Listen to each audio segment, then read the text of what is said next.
You're listening to the Station 71 podcast with your hosts, Mario, Beth, and Brian.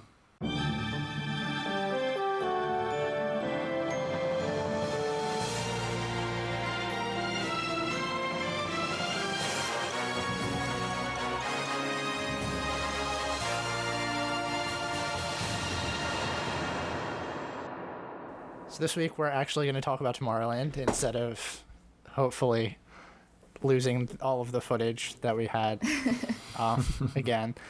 I'm going to turn the news over to you guys this week because you were the ones that put this in here, and I honestly don't know what we even have to talk about. All right, well, I put in the first two, so I can talk about those briefly.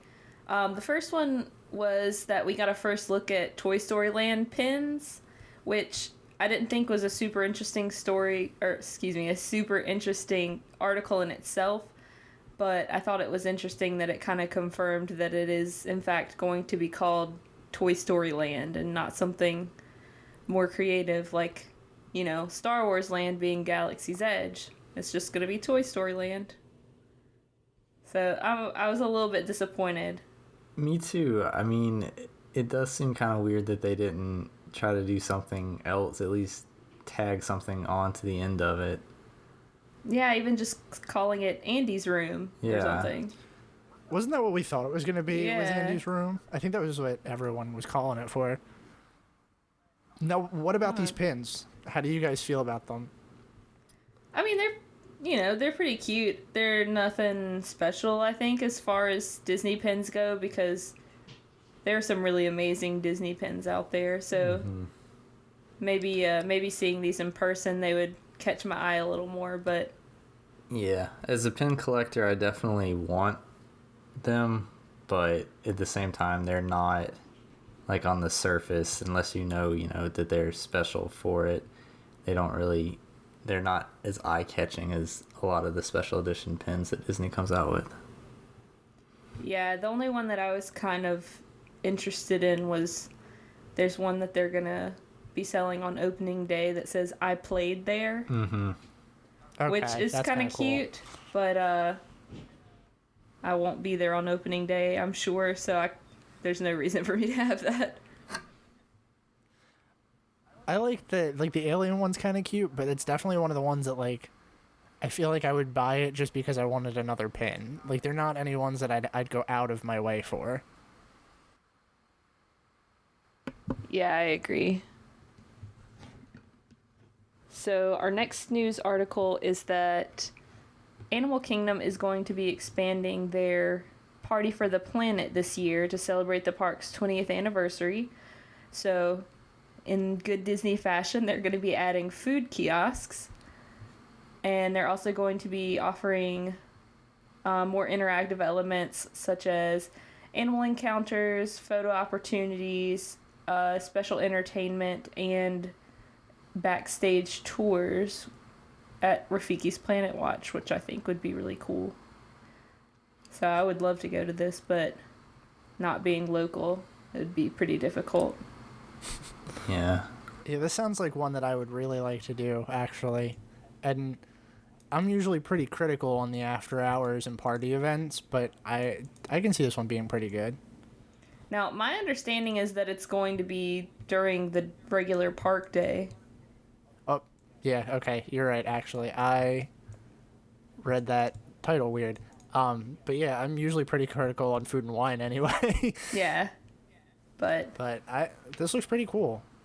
Yeah, I wish it was on like a Saturday, so maybe I could make it, but because believe it or not, I have done that before.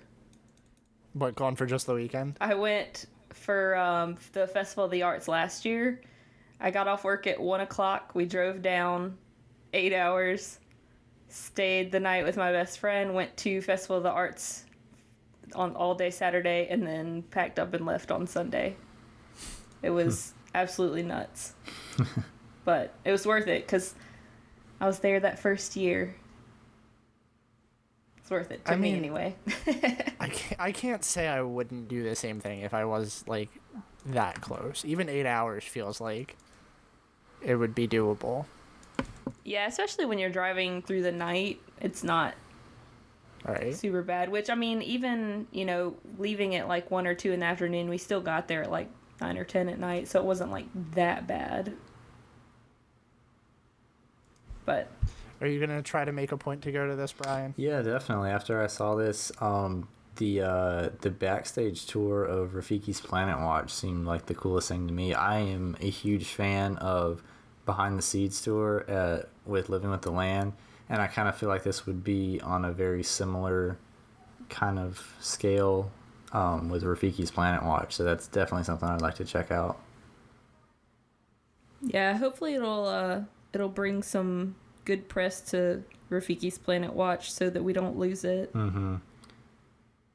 I'd really hate to see it go. It's such I understand why it's not as popular because it takes so long to get there, but it's such a cool little place, especially when you get lucky enough to catch, some of the veterinary procedures, or even just talking to the cast members there. They're so knowledgeable, and I always learn something whenever I make a point to go up there. Yeah, and I already feel like Animal Kingdom is a very interactive park, and then Rafiki's Planet Watch just takes it one step further. So, yeah, definitely suggest giving it a shot for people that haven't been. We were talking about underrated attractions last week, and I totally didn't even think of this one. This is super underrated.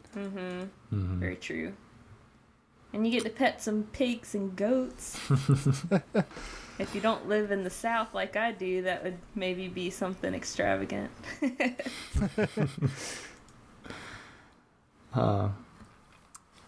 So my news story pertains to Florida residents. The Florida resident Discovery Disney tickets are now being sold at a number of grocery/convenience stores. Publix, Wawa, Target, and Winn-Dixie are all selling these tickets now. And if you don't know what these are, if you're a Florida resident, you can buy these tickets, and they come in 3 or 4 day ticket options, and they're a pretty good deal. If you buy the 4-day one, it works out to be $45 a day. You can upgrade these to park hoppers if you want or not, but yeah, for people that are Florida residents and don't have an annual pass, these are a pretty good deal. They're available through June 24th and can be used up until that date. But yeah. Yeah, that's an amazing deal if you really, like you said, if you're not a pass holder. It's like I just did the math real quick. It's $180 for 4 days. That's nuts. That's not bad at all. And they also don't have blackout dates too. So wow. Even if you were a pass holder, maybe that has one of the like the silver level annual passes that is going to have blackout dates, and there's something specific that you want to go during that time. If you see yourself going 4 times, you can consider buying one of these too on top of that. And it wouldn't be that much more in the grand scheme of things.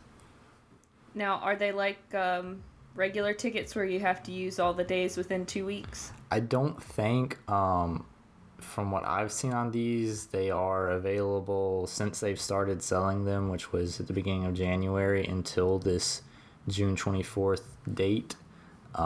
So you don't have a whole lot of time to use them. You have obviously about 6 months if you go out and get them now, but I don't think they expire as quickly as the normal Disney tickets do. That's pretty cool. Now, the other thing that's probably important to note here is that they do require you to show proof of Florida residency. Right. That is on the back of the tickets, so you would probably notice that before you bought it. I just scrolled down and saw them, and I was like, wait a second, we should probably say something about that. Yes. And anybody that's done an annual pass that's a Florida resident knows that it's not, they make it difficult to prevent people from unfairly using the Florida resident discounts. So what constitutes proof of residency in these cases? So this one is saying just proof of residency on the back of the ticket. I know to get a annual pass, you have to have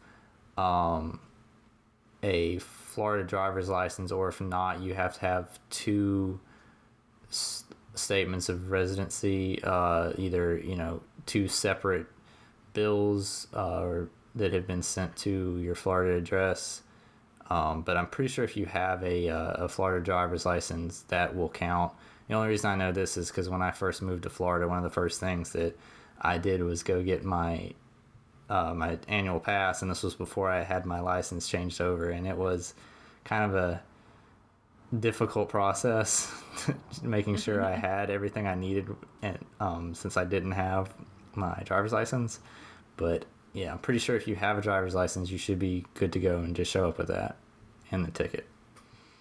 Nice. Doesn't sound too bad, No. but it definitely sounds like they're trying to prevent people from gaming the system. Yeah. Yeah, I do find it interesting, though, that these discounted tickets, like we were talking about a second ago, don't have the same expiration window. Mm-hmm. Because I know that with the military salute tickets, at least when I went in 2012, my stepdad is retired Air Force, so he was able to get those tickets for us, and it was a pretty significant discount. And those tickets didn't expire for like 2 years or something. It was crazy. Obviously, we used all of them, except my brother decided to, like, sleep in at the hotel one of the days. So, like, he was like, I guess I could go back sometime in the next 2 years and use this day. I was like, that's crazy that, especially since they discontinued the no expiration option. Right. But anyway, shall we dive in again? I'm ready for this second iteration of Tomorrowland. We'll just have really good commentary already. This is probably one of my favorite lands, even though I don't spend a lot of time here. I hate that I'm saying this, but I love the dated version of Tomorrow that this land has. I don't even know what you would call it. What they refer to? Land. Retro-futurism, I believe is. Yes. It's a good phrase. I really love the theming behind this land. What about you guys? How do you feel about the overall theme of Tomorrowland and just everything as a whole? I like Tomorrowland. I do like the retrofuturism theming. I don't want to say this in a really, really negative way. I don't think it's as well executed as it could be. Oh, for sure. But I do like it. One of the I guess the biggest Disney retrofuturism themes that I really like is the sci-fi dine-in theater at Hollywood Studios. I think that's a really cool example of it. And would kind of like to see more that type of theming, I guess. Yeah. But I mean, overall, I think they do a decent job at it, and tying all the stuff together. Yeah, I like it in the sense of it feels like nostalgic, I guess. It's obviously not super realistically futuristic, like you guys were saying, the retro-futurism, but I don't know, there's something warm and fuzzy about it anyway. And that's kind of the thing that I like about it. It really doesn't do a good job at theming itself, but I think there's something I don't want to say magical about the retrofuturism aspect to it, but there's something kind of weird and quirky about it that I really like. Mm-hmm. So with that said, we can move on to our first stop on our tour, which is Cosmic Rays Starlight Cafe. I personally really love Cosmic Rays, just for the sole reason that Sunny Eclipse is a national treasure. That's all I have to say about Cosmic Rays. Yeah, I love it, especially with Sunny Eclipse as well. And it's just like it's a nice quick service restaurant. There's a lot of options, I think, here. Obviously, you have the burgers and chicken tenders like you would at every other place, but they do have the falafel burger, which is pretty good. Yeah, they have some really good choices for a quick service, and I think that's kind of like it's got a nice, pretty much anything that everyone would normally get at a quick service. It's got that, but it's also got some other choices that you probably wouldn't see. I think this one also gets pretty easily overlooked in comparison to some of the other ones. I mean, there's not a lot in Magic Kingdom, but like Pinocchio Village House is definitely more unique menu items, and the other ones, like in Liberty Square and stuff like that, probably would be more populated, I guess.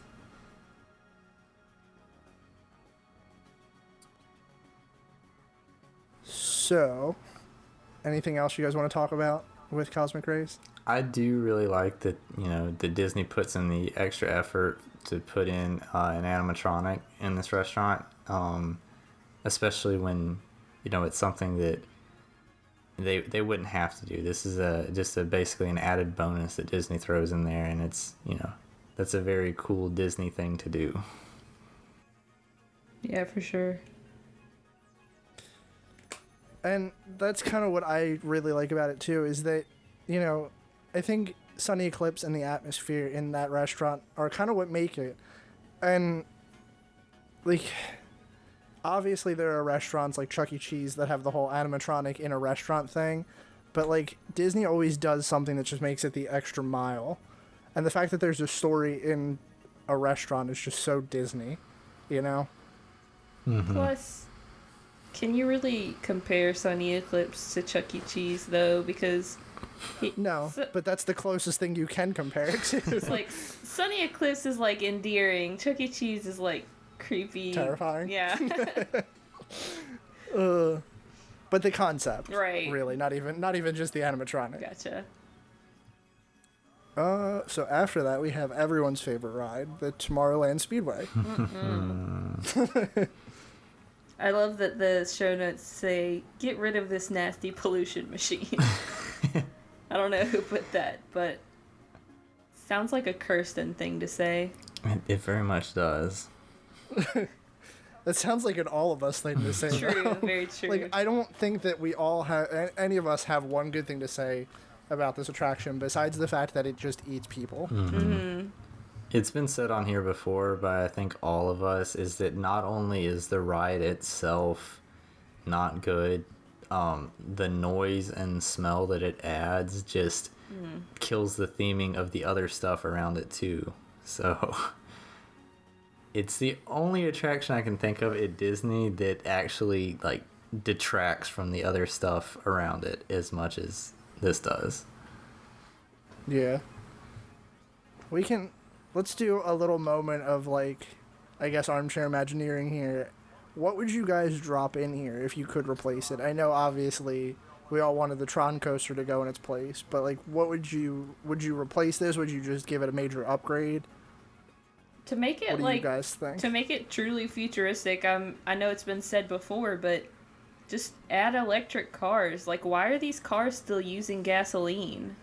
Mm-hmm. Yeah. Like, that would make it actually make it more of a Tomorrowland if they upgraded the cars to electric, because that's, not even really that popular of a concept even today. Obviously people do have electric cars and they're kind of catching on, but it's not the standard yet. Right. And even if they just did, like, a major overhaul, and I think that most people really wouldn't mind, because this attraction, we've said it before, always eats people. Mm-hmm. Like, it's always got a massive wait. Mm-hmm. Yeah, and the queue is just hot and mostly in the sun. There's just no redeeming quality about this, I think, unless you have a small child. Then they could kind of feel like they're driving a car. I guess that would be kind of cute, but as someone who does not have a small child, it was not fun for me. And I think the thing that kind of stinks about this, and, you know, maybe this is just me having a negative opinion on it, but, like, I feel like you can get attractions like this almost anywhere. And there's nothing that really makes this unique. But then again, the last time I said that, I was proved wrong, so I'll hold on to that. No, I mean, I can agree. I mean, even Six Flags Over Georgia, which is the last Six Flags park I've been to, has a very similar type of ride. So it's definitely nothing special. Yeah, we have, not even we, because I live in New Jersey, but in northern Pennsylvania, or not even, I don't know where in Pennsylvania, but in Pennsylvania there's an amusement park called Knoebels that's like a lot of like wooden roller coasters and stuff like that, and they have a racetrack, or they had a racetrack. Like, I know you can find these things anywhere, and it's like, come on, Disney, just put something innovative there, do something with the cars, make it different. Mm-hmm. Or at least have them, like, drive by something. Yeah. You know, like, fair. there was a really small amusement park in Myrtle Beach that I used to go to as a kid, and it's since been torn down, but it had a similar ride, but the cars were actually pretty cool. They were, like, I don't know, old school, like, carriage-looking cars, but then you would drive by different scenes and different, like, props and stuff, so it made it, like, way more interesting than the Speedway. So even just adding a few little elements like that, I think, would make it a better ride. Man, I wish that they would just do something with it. Yeah, for sure. So next up, we've got Anti-Gravity's Galactic Goodies, which is an ice cream smoothie sundae stand, and Cool Ships, which is just snacks and beverages, open seasonally. I don't think we really have too much to say about these two. Nope. This is your pretzel Mickey bar location in Tomorrowland, if you really want them. Yeah, Those are important. Well, the Mickey bars, not the pretzels. Unpopular opinion. Yeah, but there's at least, not that I can think of, any, like, unique to Tomorrowland snack that's offered. Right. Don't they have? Well, that's not even a unique thing. I know people talk a lot about the stuffed pretzels, but they're at a different kiosk. I can't remember the name, but that's not even exclusive. You can get those a few other places, like Wawa. They are really good, though. Yeah, that's an interesting point. I am trying to think of anything specific to Tomorrowland as far as snacks, but nothing comes to mind. Yeah. I can't think of anything, but if anyone else can, Yes, please let leave us know. Send us an email or write it on our Facebook, because I'd love to know if we're missing a snack. So, after that, we've got Space Mountain, which is an awesome attraction in Tomorrowland. Mm-hmm. I think this is one that I would consider classic. Definitely. I would yeah. Where do we even start with Space Mountain? Like, how do you even start to talk about this attraction? Because I think this is one of those attractions that a lot of people, like, you know, even if you don't go to Disney a lot, you know Space Mountain because it's like, it's a ride at Disney that everyone talks about. Like, I feel like it's one of the most well-known. It's got to be, probably other than It's a Small World, the most iconic Disney attraction. Yeah, exactly. I think it works so well because it hits such a sweet spot as far as the thrill level that almost every age can enjoy it. Obviously, you know, for very small kids, it's probably a little too intimidating and a little too intense, but for, you know,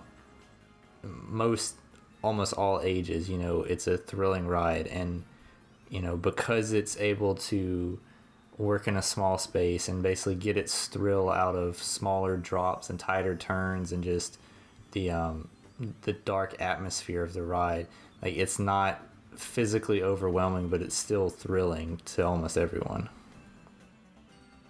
And that's what I think it does really well. And you know, a lot of people have talked about the overlays that Disneyland's Space Mountain gets, but I think I'm happy with ours just staying a Space Mountain.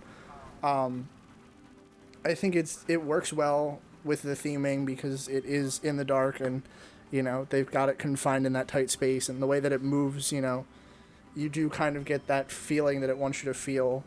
I think, even though I know this is going to be unpopular, I actually kind of like the queue. Even though it does get to a point where it is mostly switchbacks. I can't think of really a bad thing to say about this attraction. I mean, I think it does what it tries to accomplish almost perfectly. Yeah, exactly. So, yeah, I mean, I know, you know, not everybody likes it that much, but I don't think you can look at this and say, oh yeah, it wasn't executed well, because I think it's very, very well executed. Now, I feel like the last time I was on it, the effects were very dim. Has that always been the case? Did I go on a bad day? Do you guys know?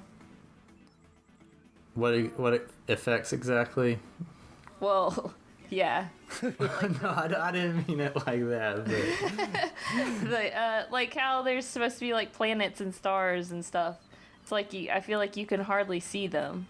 Yeah, I mean, they are pretty difficult to see, I think, in general. I don't know if that's just kind of, you know, the ride over time has maybe not been, you know, kept up to date and as immaculate as possible, and maybe, you know, those lights that are supposed to be behind those aren't as bright or whatever, but it is pretty difficult to see some of that stuff.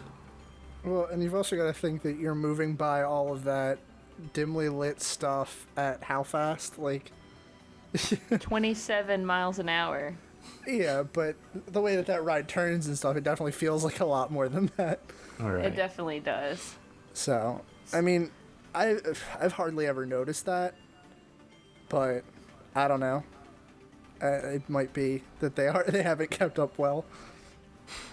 Yeah, I feel like if they were more bright, I think that would add a little bit more to the experience, but I'll also say I think it would be twice as terrifying to ride it with the lights on. I would not want to ride this attraction with the lights on, and I think I said this before, but like that's one of those things that everyone talks about, like, oh, Space Mountain with the lights on and this and that. I watched a video of that once. Like, I went on YouTube, dug up a video of Space Mountain with the lights on, and watched it, and now I feel like every time I go on it, I'm like trying to pull myself closer because I feel like those bars are just way too close for my comfort. And just try and pretend you're not in a giant metal death trap. That's the terrifying thing. Like, I don't know. They do hide it really well, though, in the dark. Mm-hmm. When you see it with the lights on, though, you see why they probably decided to do this in the dark. Because it really is just like a jumble of twisted metal. And maybe that's why the effects are so dim, because they're trying to hide, you know, stuff that might otherwise be more illuminated.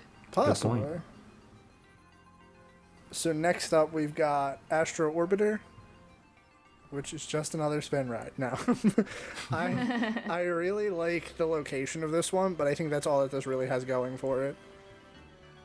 Yeah, you do get some pretty cool views on it.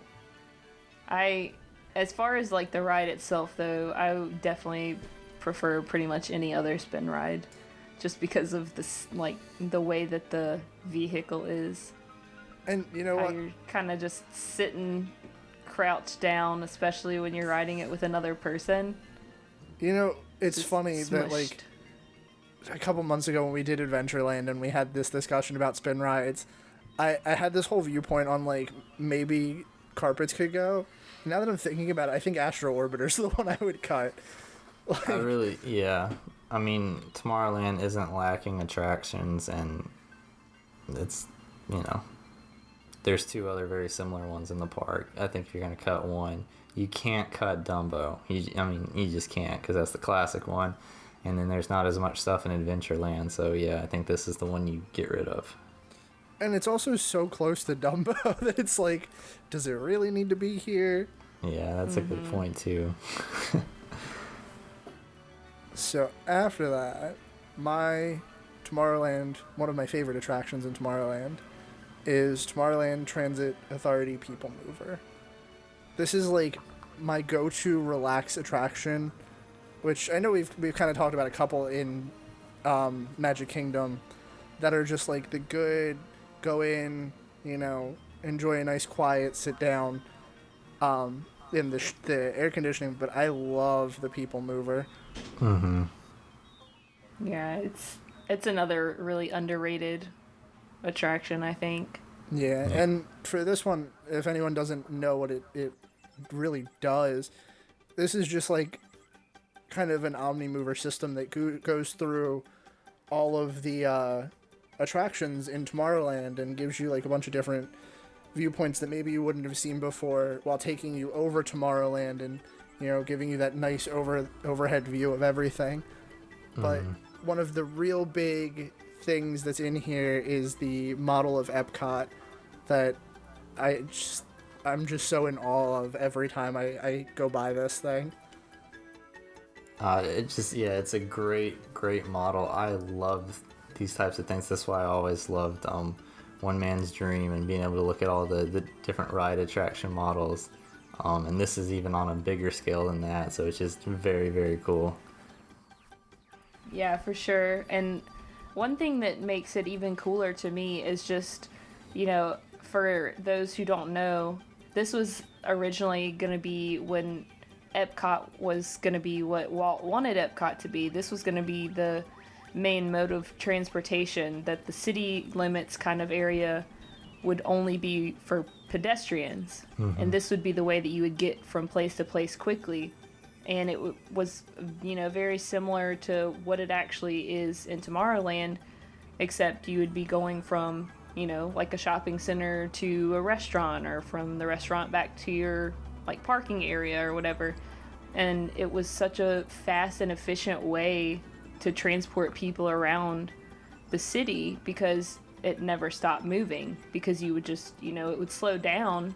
You step on, like, you know, like you said, an omni-mover, step on, and then you take off. So I won't go on too long about how I wish Epcot was what it was supposed to be, but I think that's a really cool part of the People Mover. Yeah, definitely. And this is an attraction that I have to do every time. Like, I don't know if you guys feel the same way, but this is a must do for me. Yeah, and the line is very rarely a long wait. Mm-hmm. I don't This think is I've ever... one. Go ahead, Brian. I was gonna say, this is one of those where, like, if I'm looking at the app and I see that the TTA has a long wait, I'm like, this is really a busy day. So And the other thing that's kind of funny about that is, if the TTA ever has a long wait, my first thought is always, what went down?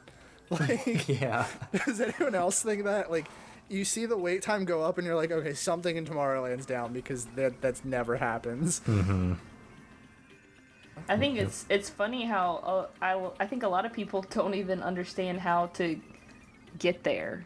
Like, they don't realize that that's what the escalators are for. Yeah. So I always see people like looking around, like confused, like, how do I get to the People Mover? I think the other really cool thing that this has going for it is, like you guys said, it's usually just a walk-on. I don't think I've ever actually had to wait for this. Yeah, I don't remember ever having to wait for it either. Mm-hmm. So you guys ready to talk about the next one? Which I know we're yeah. going to have some words about. Near and dear to my heart. Carousel of Progress. Who wants to go first? Because I know we all have a lot to say about this. I will just start by saying that I know I actually know several people who do not like this attraction. Blasphemy. Well, they're wrong. Exactly, they are absolutely wrong, and it's because of the length of it, I think, is the main reason that they don't like it. But this, to me, is just such an amazing attraction, not only for what it is, but it's air conditioned and you get to sit down. This is like my chill out and enjoy it, and you get the song stuck in your head and it just makes you feel good for the rest of the day. Absolutely love it. Mm-hmm.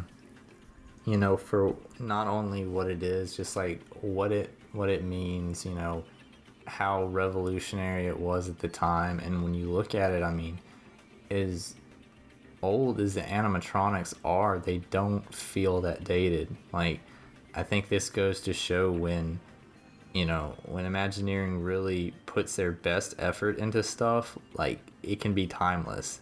Even if technology updates, like, if you use what you have at the time effectively, you know, you can look at it now, you know, 50 years later almost, and it doesn't feel old. Mm-hmm. When was the last time that this got an update? Like, does anybody know? Don't, but I will When do a did quick search. I'm assuming it's whenever they changed the final scene, but I don't know what year that was. I know they got.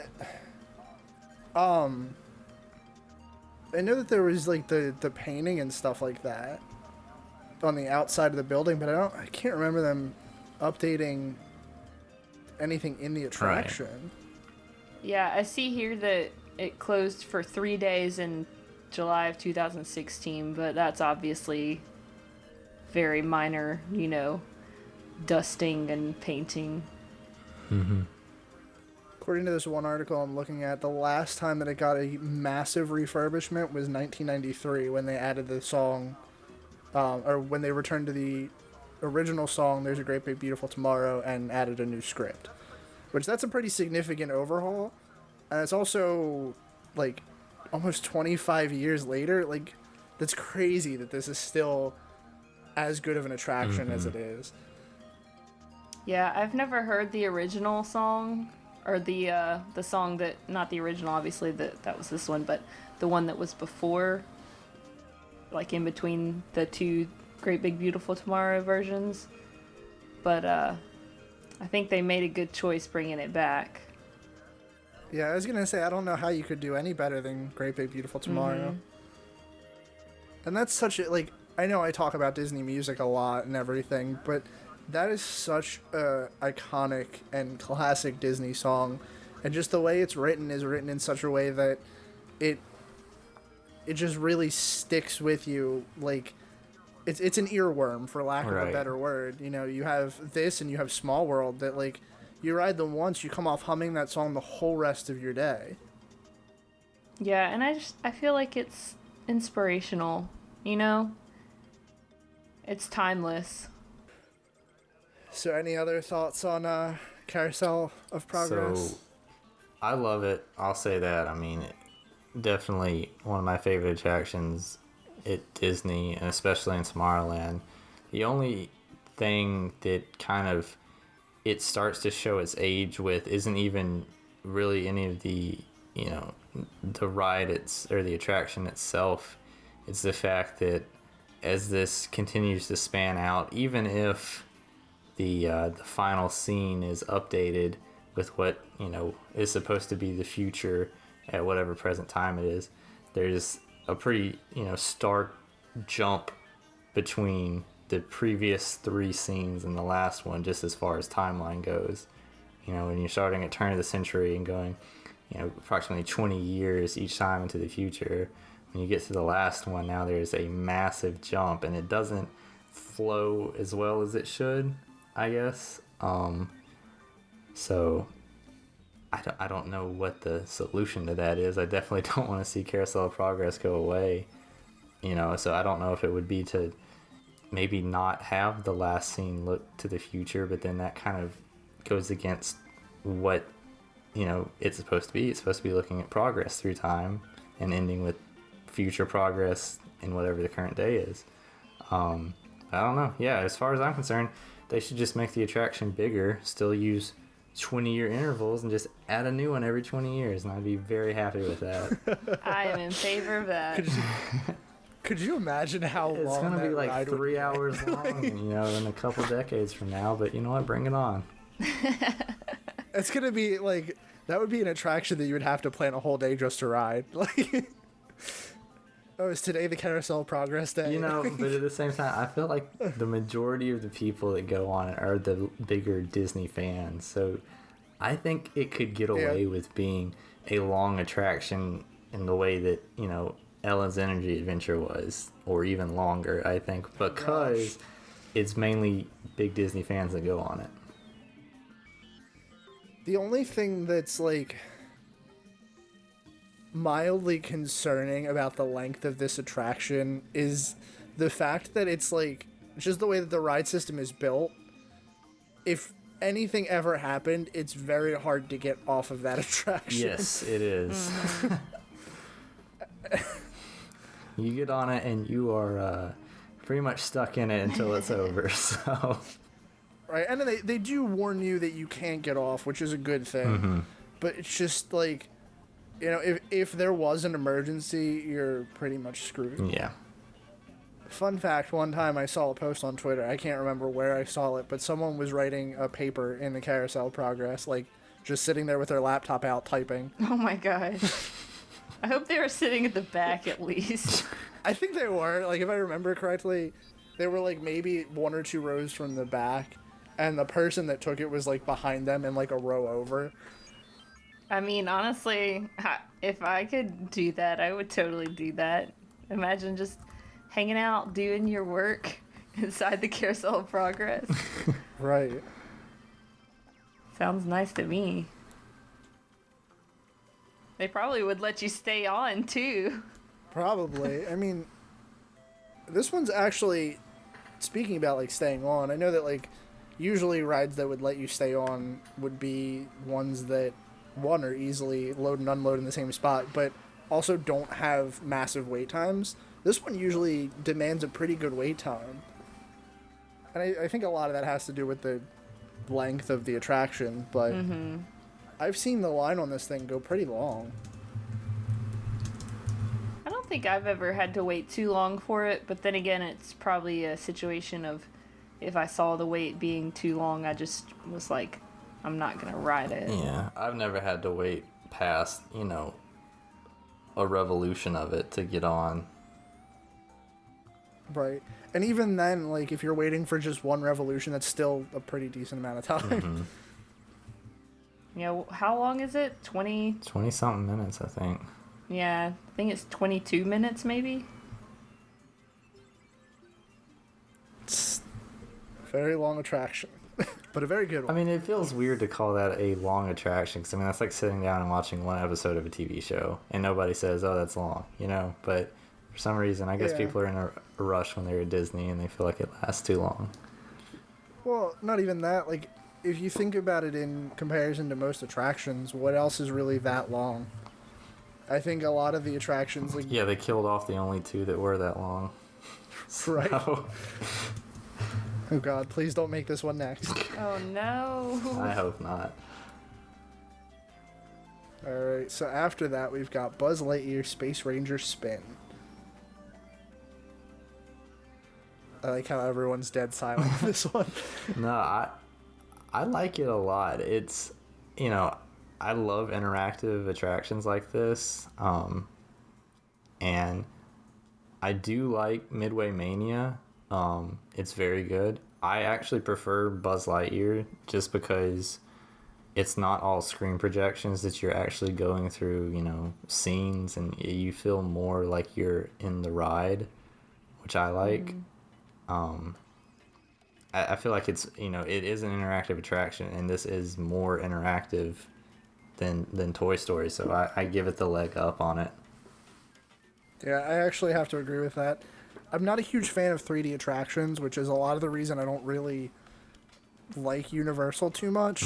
But I think that this is significantly better because you don't have the whole 3D attraction, and it's like Midway Mania does this whole like mismatch of different different games and stuff really well because that's what it's going for. But Buzz doesn't need that to be a good attraction, I think. Right. And I think that's what really makes it good for me is that like you have a clear start to finish goal and the entire attraction is one game. It's not like how many different ways can we make this blaster do something different.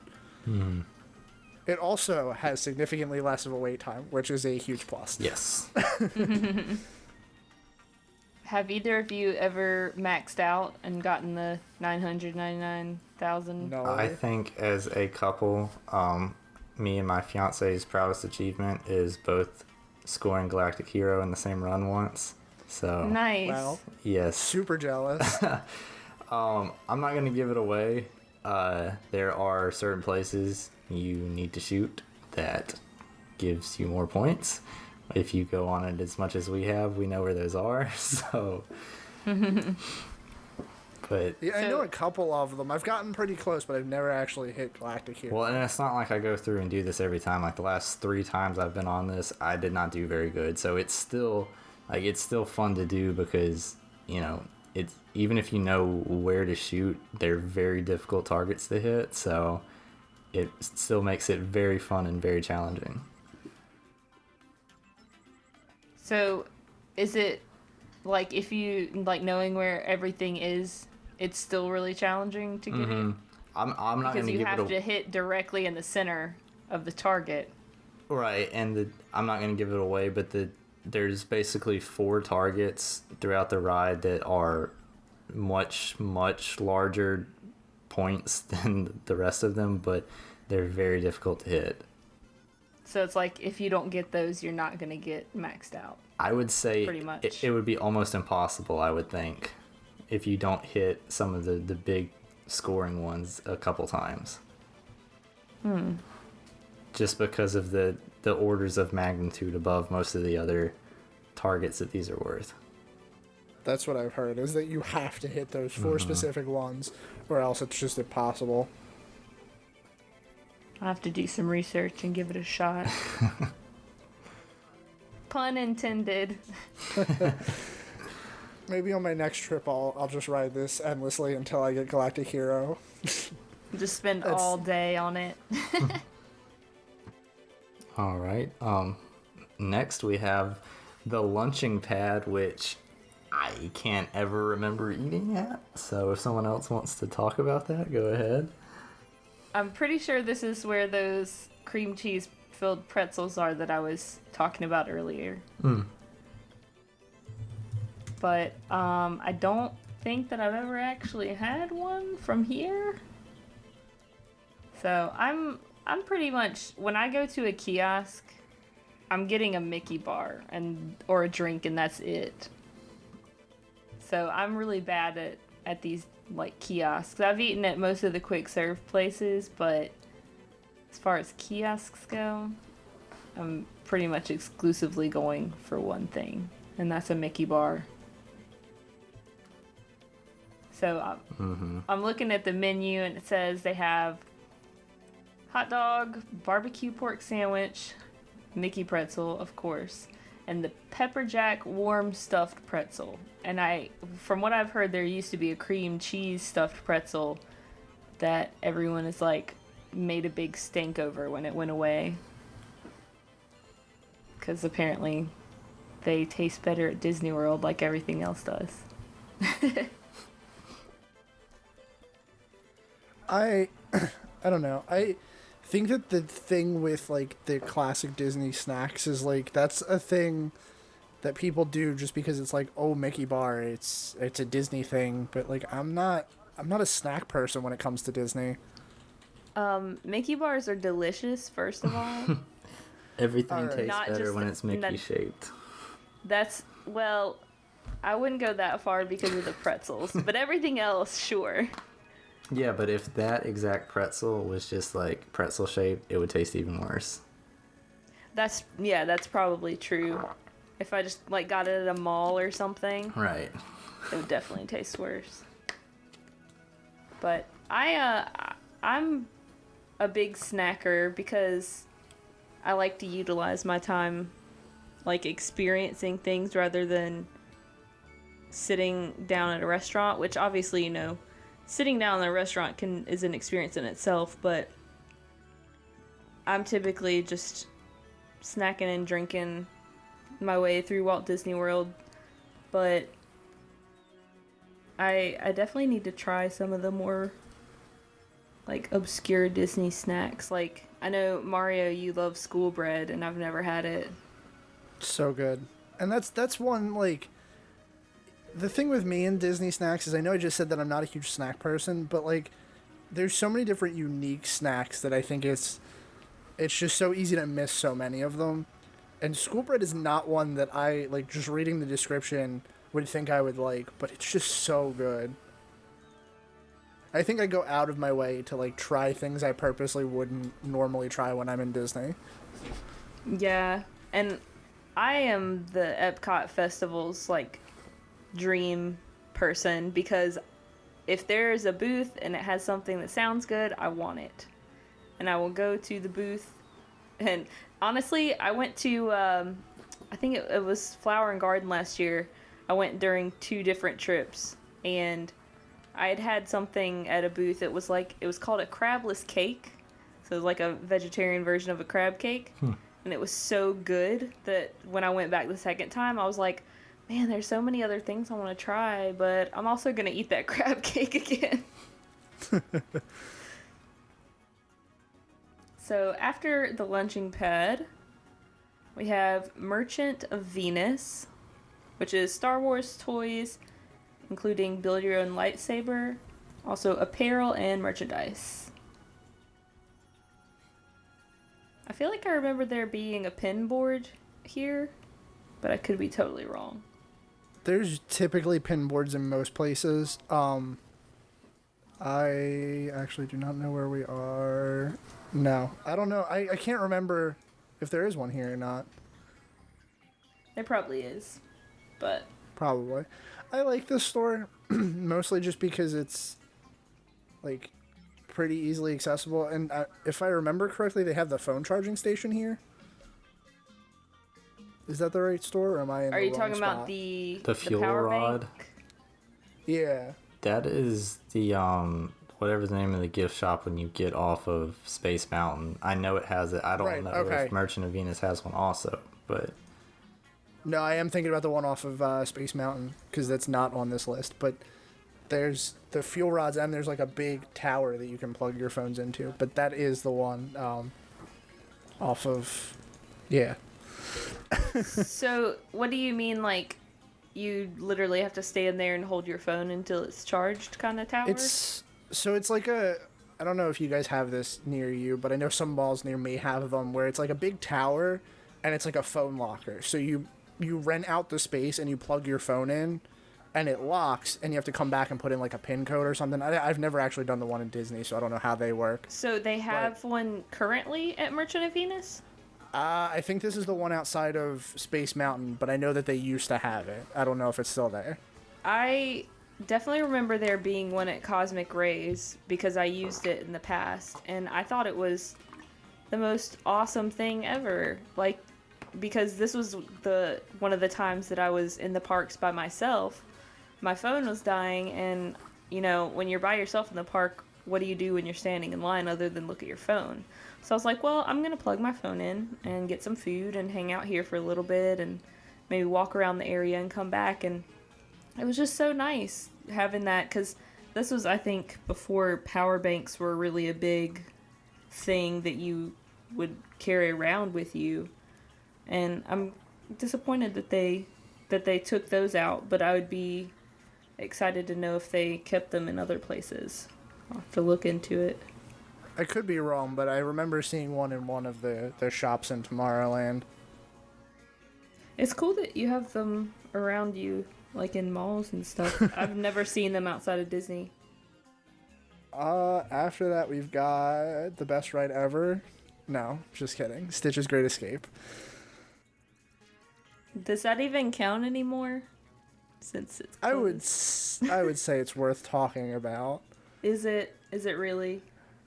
I think the best part about this attraction, and Brian and I have kind of talked about this, is the history behind it. Like, not even Stitch's Great Escape, but the building. I was about to say, I was like, yeah, the history behind extraterrestrial, definitely.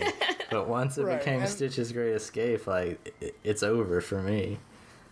Well, and the weird thing about this is like the building as a whole has seen so many like weird things come through it, because before that it was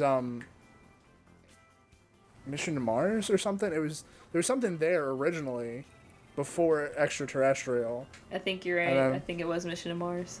Yeah, and then that's the iteration that, came after it, which is really fascinating to read about if you have any free time to just sit down and look into some Disney history. That's a really cool one to look at.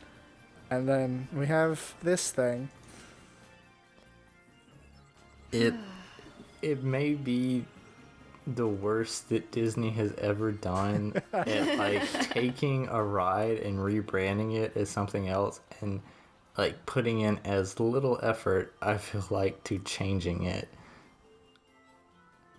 See, all right, I'm a Stitch's Great Escape apologist, mostly because of the building. Like, I think that there's not much more they can do with it. And yeah, Stitch was a really bad ride. Like, I love Stitch. Stitch is my favorite Disney character.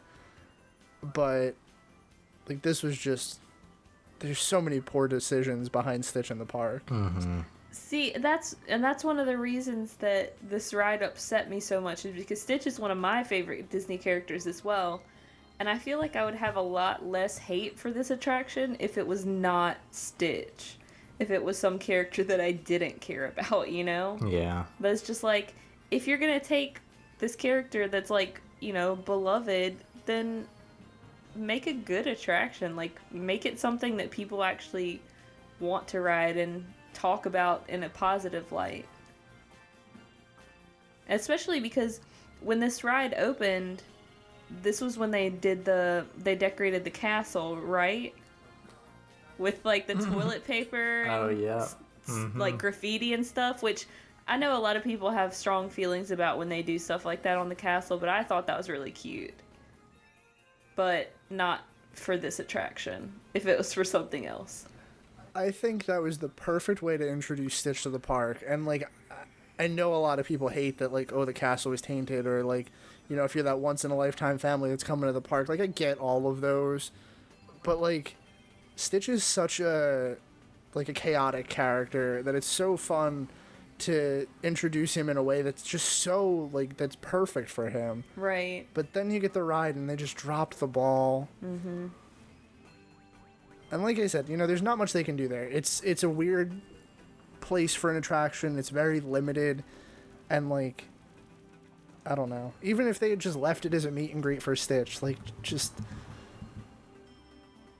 I don't know. See, that's the thing is like, it feels shoehorned in there, and Magic Kingdom already has, a huge number of attractions. I don't feel like they need to keep adding more and more attractions. Sure, keep stuff updated, but don't just throw something in there because there was a space that's not filled anymore. Mm-hmm. And it's a shame because there's like, there's not really much they can do. And the last thing that we heard was maybe we were going to get like a Wreck-It Ralph VR ride, which would be kind of cool because you really wouldn't need too much to go in for that. But like, I don't know, even if they just closed it down and made it a meet and greet building, like, that's saying a lot for me to say that, but I would be fine with it. That speaks volumes to how bad this is. Yeah. I agree. I think it would be much better use of space for something like that. And like you were saying, like, something VR, that would be, obviously the technology would be expensive to put in there, but other than that, all you'd have to do is like decorate the room, like, to make it look, fit into the theme or whatever. Mm-hmm. And the pre-show for this, I think, is pretty cool, which is another reason that the ride itself kind of makes me mad. Mm-hmm. It is a good pre-show.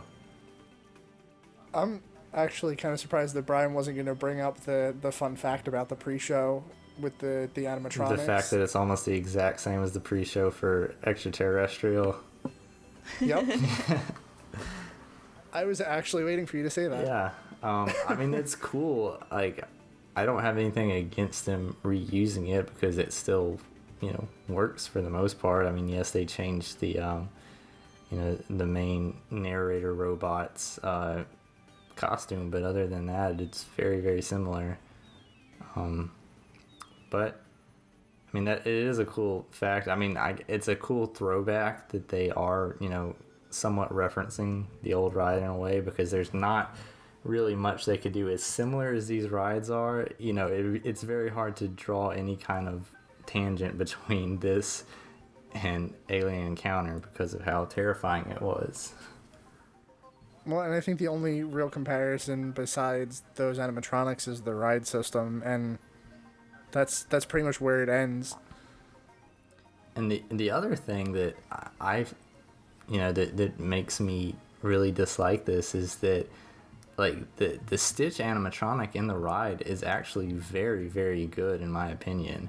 It's like, oh yeah, this is usually the opposite of things that Disney messes up. If they do mess something up, it's like you might look and say, okay, well, the animatronics aren't the great, but that good Disney storytelling and theming is there. It's the exact opposite in this ride. Like, the storytelling is awful. The animatronics actually really good. Yeah, and it's got everything stacked up like for it to be a good attraction, but it just drops the ball in one department, and that just ruins everything. Yep. So enough bashing on that. Let's talk about the hidden gem of Tomorrowland, as someone put it in the notes. Monsters Inc. Laugh Floor. I don't know who put that, but I completely agree. Yep. Yeah, I don't know. I see. This is a ride I don't ride all the time, but I do have to say I really do enjoy it for what it is. I think it was a really good addition to Tomorrowland at the time, even though it doesn't really have a futuristic theme. But then again, what do half of these attractions really have to do with the future anymore? But I think it was great. The only thing that really kind of gets me is I can only really ride this attraction maybe like once every third trip. Yeah, I mean, I guess. Why do you say that? I feel like so my thing here is that I really like Disney attractions re-rideability, and I really like that a lot of attractions, even if, like, for example, Splash Mountain has a story to it, and the story is a very heavy focus on Splash Mountain, but it's an attraction that I know I can ride over and over again and not feel like that's what it really relies on. I feel like Monsters Inc. Laugh Floor relies very heavily on the script of the attraction, obviously, because that's what it really is. But maybe even a better comparison would be PhilharMagic. Like, I feel like that's just more of, it's got more classic things stacked up against it that just, I don't know, it gives it more re-rideability. I just don't feel like Monsters Inc. Laugh Floor has the same feeling, I guess. Yeah, I really enjoy this attraction, but I'm also probably a little biased because the very first time I ever rode it, I was one of the people that got, picked on the camera or whatever, or like my group was, so I think that made it stick out in my mind a lot, because that was a really, funny experience for us, because it was like a group of like 4 or 5 adults just hanging out at Disney World, and they decided to start picking on us, and it was hilarious. So well, that's what I like about this. It's been a while since I rode it, though. It's very interactive with the audience. Plus, yeah. I mean, like, I'm a person that loves puns, and Same. See, I do really enjoy the script, and I do love, like, I don't know, I like the puns and everything, and all the jokes are really good, but I don't know, I just can't see myself rewriting it. I do have to say that my best experience was when they picked us for it, so maybe that has, I don't know, some hold on your rewritability as if they pick you for it. True. I think it's definitely a better executed than Crush's Turtle Talk, though.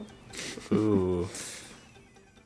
I would disagree, but really, but I do. Yeah, I'm sure we'll get into this when we make it over to Epcot, but I really like Turtle Talk. And like, obviously I'm not a kid. I don't have a kid either, but just like seeing the interactions between the kids and Crush is usually hilarious. I would suggest anybody, even if you don't have kids or are a kid, to go check out Turtle Talk just because it's usually hilarious. Well, maybe my Crush wasn't the best then, because not only was it not hilarious, I felt like I definitely prefer Laugh Floor because they interact with more than just kids. And I feel like, I don't know if this is indicative of every Turtle Talk, but the one that I went to was exclusively interacting with kids. They did not acknowledge that there was anyone else in the room. Most of them are. The most I've seen them interact with like one of the kids' parents that was there, and it is usually just with the kids that sit in the front. But I still really like it. I think it's usually a good combination of the misunderstanding between Crush and the kids, and everything usually leads to a lot of humor. Yeah. Maybe I'll have to give it another try.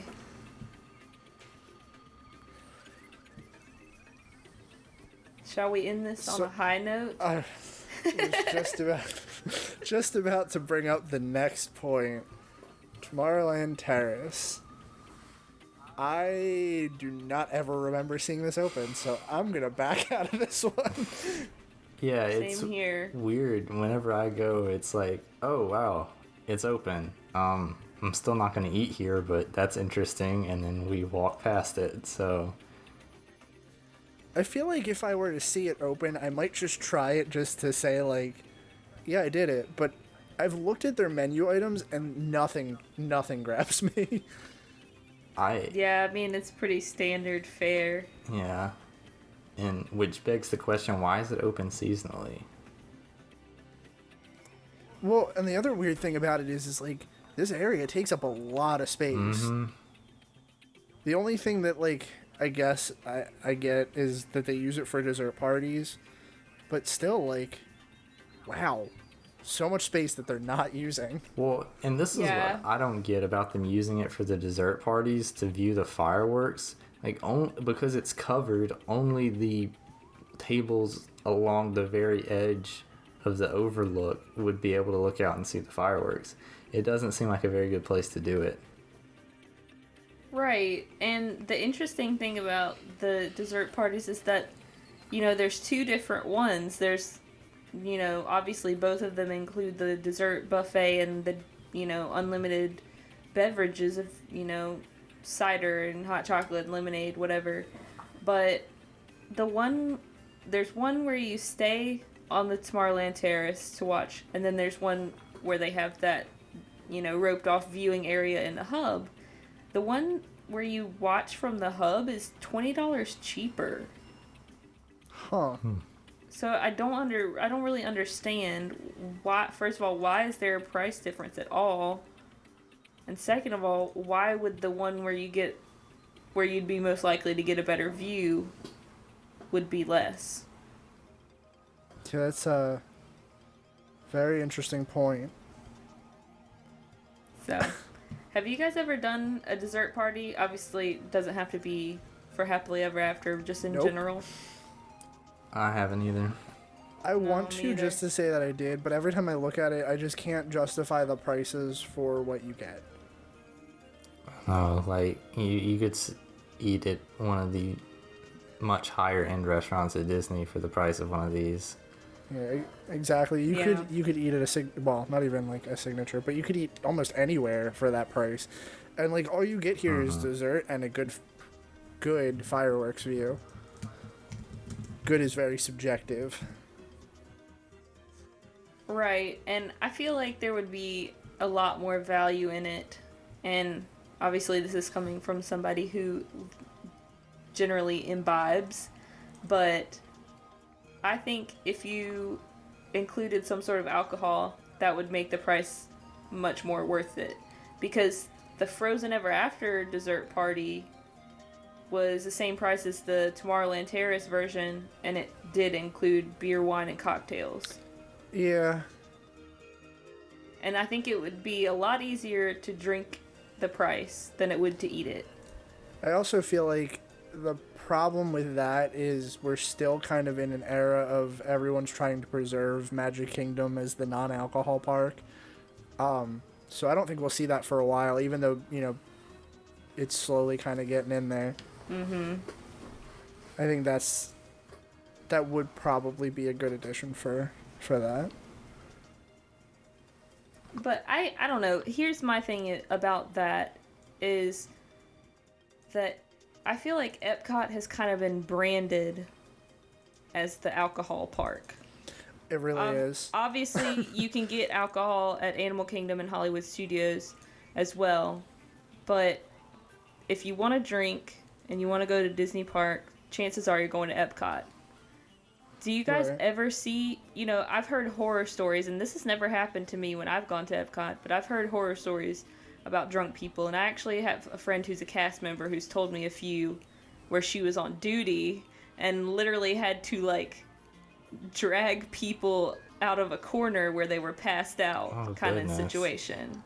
So obviously we don't want that, but this kind of thing doesn't happen at Animal Kingdom and Hollywood Studios, even though you can get alcohol there freely. Here's the thing, and I'm gonna say this, and I want to do a show in the future maybe about drinking around the world.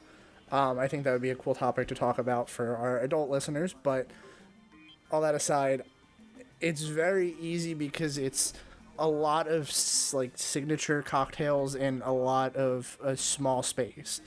So if you really think about it, World Showcase opens later than the rest of the park. And at that point, you have a few hours to go around and get drinks in every part of the park, which, if you pace it, you're going to be fine. The biggest problem that people have is they see it as, it opens later than the rest of the parks. I have to go through World Showcase and get a drink at every stop. Which, granted, is the idea behind drinking around the world, but when you don't pace yourself in the hot Florida sun and you don't stop to eat, that's when it gets disastrous.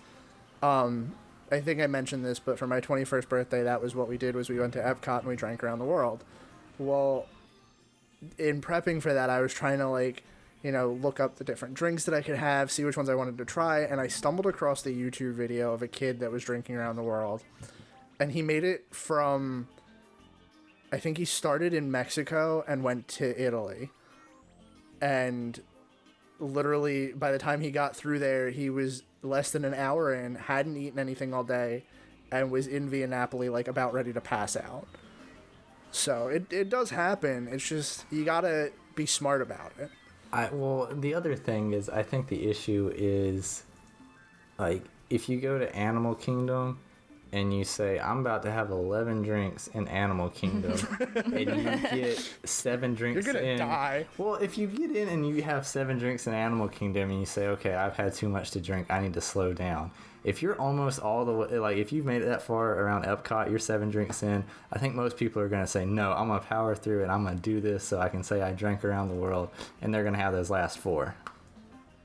So, my big experience with drinking around the world, and like I said, I want to do a show about this, so I'll briefly touch on it. When we did it, I was the only one in my group that went all the way around, and I know that I was feeling it by the time we left the park, but I made sure that we paced ourselves. That was my big thing. I told them, I was if I start to feel it, I want to go ride a ride. I want to go do something.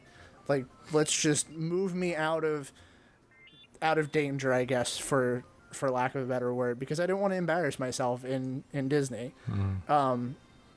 So when we got all the way around, we started in Mexico, and another thing that a lot of people do that I've noticed that's a really big downfall is you go to Mexico, you go to La Cava, and you get tequila shots. That's a bad idea. Do not start with tequila shots.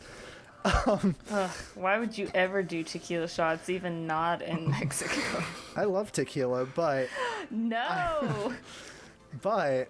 That's a different time kind of conversation. Different time conversation. But... a lot of people will just go and do do a big thing, and you gotta pace yourself. You gotta work slowly. And I think with how close the drinks are to everything, and kind of like what Brian said, you're feeling it in Animal Kingdom. It's not I have to finish it. It's how often do you run into a drink cart in Animal Kingdom? True. Well, you'd be surprised if you're looking for Well, them. yeah, that's very true. But at the same time, you're also going to get mostly the same stuff at every drink cart. I mean, that's pretty accurate, but that being said, there are actually several very tasty drinks at Animal Kingdom, but to bring this all back around... Let's go back to Tomorrowland. To bring it all back, again, I just kind of want to touch on the fact that, you know, Magic Kingdom and Epcot have very different layouts. And I think that Brian made a really good point about, you know, you want to complete the checklist at Epcot. If you've made it 7 out of 11 countries, you're going to finish, even if you have already had too much, because you got to say you did it. But there's not that appeal at any of the other parks, and there's not that appeal at Magic Kingdom. And like I was saying, in my experience, even at Epcot, I've never seen anyone that was like, had too much to drink and was being ridiculous. But I would particularly not expect to see that if Magic Kingdom were to start serving alcohol more freely. So I guess I understand where people are coming from when they want to, you know, preserve it because Walt didn't want alcohol in Magic Kingdom or whatever. But at the same time, I also don't think that it would be as big of a risk for taking away from other people's vacations as people think it would be. I agree. And I think that's the thing that a lot of people look at. They're like, you know, it was Walt's vision to do it this way, and you know, we're kind of moving away from that. It was also Walt's vision that Disney World would be accessible to all income levels, but you know, we've strayed away from that. Oh gosh. Anyway, before we wrap this up this week, is there anything you guys want to talk about? Anything you want to close on about Tomorrowland or anything in general? I think No. pretty much does it. Then that's going to do it for us today, guys. Thanks for joining us again on another episode of the Station 71 podcast. Don't forget to subscribe to us on iTunes or wherever you get your podcasts at. Leave us a review as well. We'd be happy to read your questions, comments, concerns on the air, and it gives us something to talk about. If you want to get in touch with us, you can find us on Facebook at facebook.com/Station71pod, Twitter at Station71pod, Instagram at Station71podcast, and you can send us your listener emails to station71podcast@gmail.com. Thanks for joining us again. We hope you enjoyed your ride, and we'll see you real soon.